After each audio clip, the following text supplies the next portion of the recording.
talking about it, I just want to talk about a cricketer who's played 22 years of international cricket. Why did he end up in politics? I was the first generation of Pakistanis who grew up in an independent country. My parents grew up in colonial India. My parents grew up when British ruled India. So I was the first generation of Pakistanis who grew up in an independent country. And we took great pride in our country. And when I was growing up, Pakistan was one of the fastest developing countries in Asia. Pakistan at one point was an example for the developing world. In the 60s, we had quality universities, we had the highest growth rate.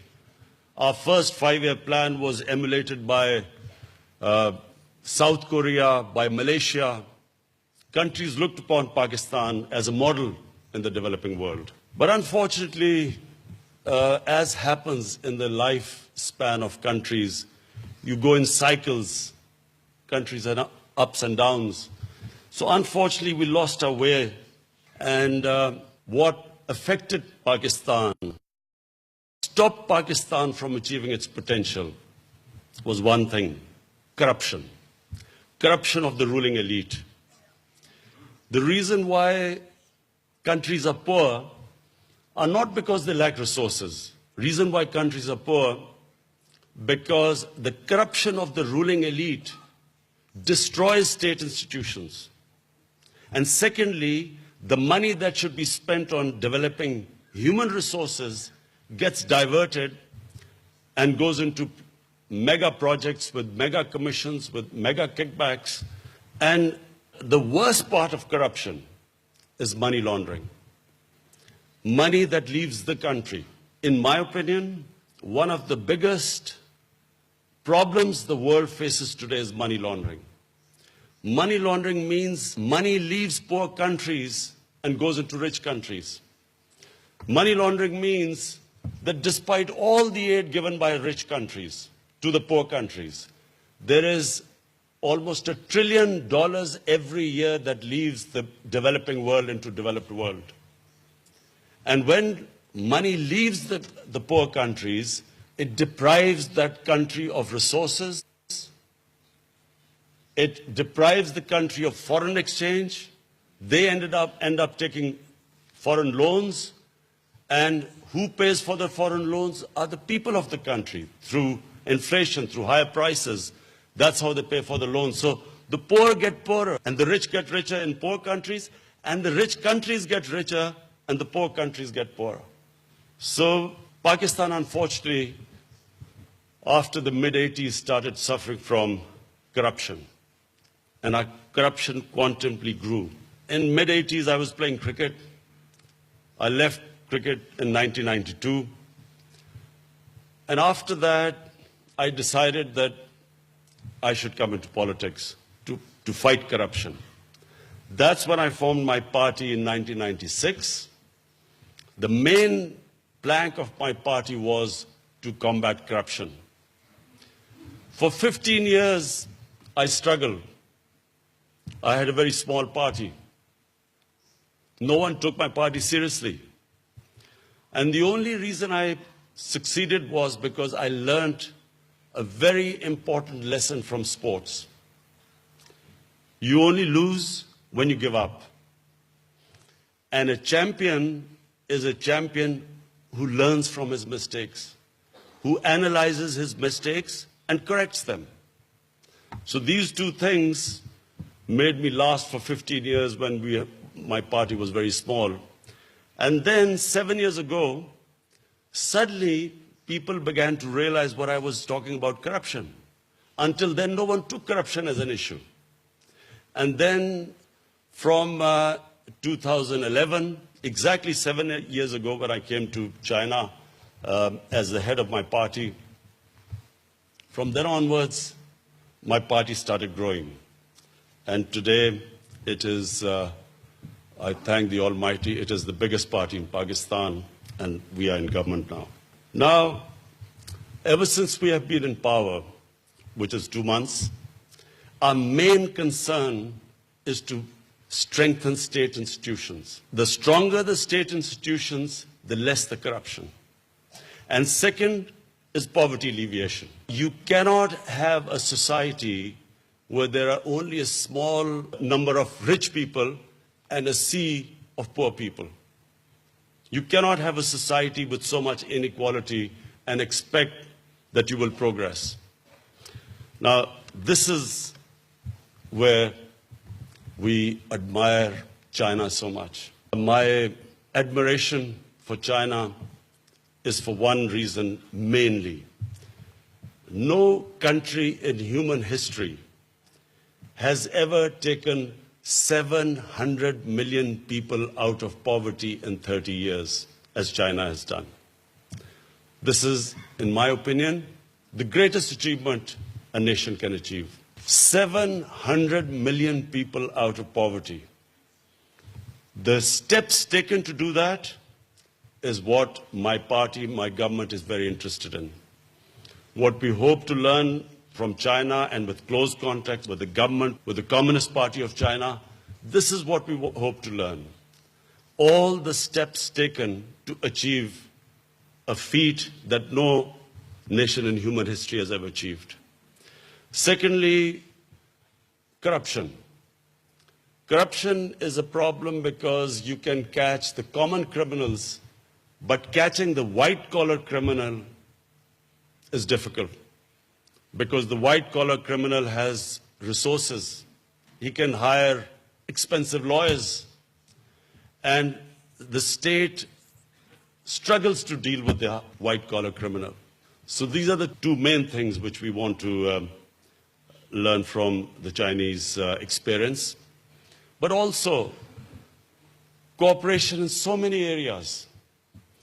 The Western model is totally different. The Western model of development is totally different to the Pakistan experience as opposed to the Chinese model of experience. 30 years ago, Chinese GDP was the same as what Pakistan's GDP is today. And in 30 years, the way China changed itself, that in itself is something which I want Pakistani scholars to study, because it was not one thing China did, it was a series of things. But above all, it was the mindset of the Chinese leadership that decided that they did not want a country where there was unequal development. And all the steps that I've taken, and what I now, talking to President Xi, I found that the total number of people under the poverty line in China, 30 million. The objective now is to, in the next 5 years, take all the people out of poverty. In Pakistan, this is really what we want. My party stands for two things. One, as I said before, institution building, and number two is taking people out of poverty. What China has offered us is a great opportunity. CPEC has come to Pakistan as a great blessing. It affords an opportunity, not just the connectivity with China, but the special economic zones afford an opportunity for us to bring in investment. We need investment in Pakistan more than ever because Pakistan, because of mismanagement and corruption, and of course, last 15 years we have suffered because of the war on terror, Pakistan needs investment. We need investment because we have a current account deficit. So we need foreign investment, and China, through CPEC, has given us an opportunity to attract investment. And then all the meetings we have had with China, with the Chinese government, with Premier Li, with President Xi, have given us great encouragement that at this time, with cooperation with Chinese companies, with Chinese government, we will be able to, my government is confident that we'll be able to get out of our present crisis because of these opportunities afforded to us. We also feel that our relationship with China is not specifically in any one area. It's multidimensional. The way Chinese have dealt with the big urban city metropolis, the problems faced by that, we can learn a lot because we also have growing urbanization in big cities, all the problems that come with urbanization, sewage system, waste disposal, the threat to the environment, pollution. We can learn more from China than any other country in the world. So, as I said, our relationship with China is going to be multidimensional. The love for China amongst the people of Pakistan is ever since I can remember. It's not the government to government, but it's a people to people thing with China. People have strong love and affection for China. I was only 8 or 9 years old. My foreign minister, Shah Mahmud Qureshi, we were both in the same school. So we still remember when Premier Chu En-lai came to Pakistan, and all of us stood outside our school with Chinese flags welcoming him. Ever since then, always China has had a special place in the hearts of people of Pakistan. Whenever we have been in need, China has been there to help us. The expression all-weather friend is true as far as Pakistan is concerned for China. And I can assure China that whenever we are needed, Pakistan will always be standing by our brothers. That's why we call Chinese our Iron Brothers.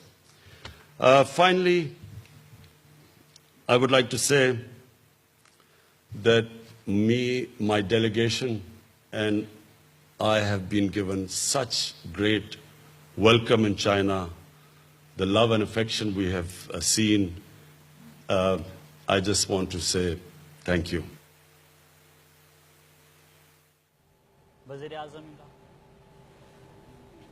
वज़ीर-ए-आज़म Imran Khan central party school की तकरीब से खिताब कर रहे थे। उन्होंने कहा कि हम चीन के तजुर्बात से इस्तिफादा हासिल करना चाहते हैं। वाइट कॉलर क्राइम से निपटने के लिए चीन का ताउन दरकार है।